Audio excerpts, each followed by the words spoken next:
2082 साल भाद्र महिनाको 22 गते एकदमै भयंकर चन्द्रग्रहण लाग्दैछ। यो चन्द्रग्रहणको समय के कस्तो छ, कुन कुन राशिको लागि शुभ छ, त्यस विषयमा आधारित रहेर यो भिडियो बनाउन गइरहेको छु। हजुरहरूको कुन राशि पर्छ कमेन्ट गर्न सक्नुहुनेछ। मलाई फलो गर्नु भएको छैन भने फलो गरेर साथ दिनुहोला। 2082 साल भाद्र महिनाको 22 गते लाग्ने खग्रास चन्द्रग्रहण चाहिँ स्पर्शर चाहिँ रात्रिको 10:11, सम्मिलन रात्रिको 11:15, मध्य रात्रिको 11:56, उन्मिलन चाहिँ रात्रिको 12:38, मोक्ष चाहिँ रात्रिको 1:41 हुन्छ भने ग्रहण अवधि चाहिँ 3 घण्टा 30 मिनटको रहेको छ। ग्रहण लाग्नु अगाडि चाहिँ ग्रहणको सूतक लाग्दछ।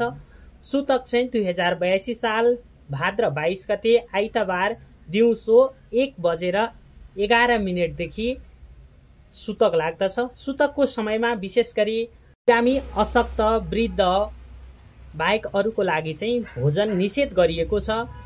त्यस्तै ग्रहण समय अवधिभर सुत्नु, मैथुन गर्नु, भोजन गर्नु, अन्य क्रियाकलापलाई चाहिँ वर्जित गरिएको छ। त्यस्तै हजुरहरूले चाहिँ कुन राशिको लागि शुभ फल प्राप्ति हुन्छ, कुन राशिको लागि चाहिँ अशुभ फल छ, त्यसको लागि अर्को भिडियो हेरेर साथ दिन सक्नुहुनेछ। जय श्री राधे।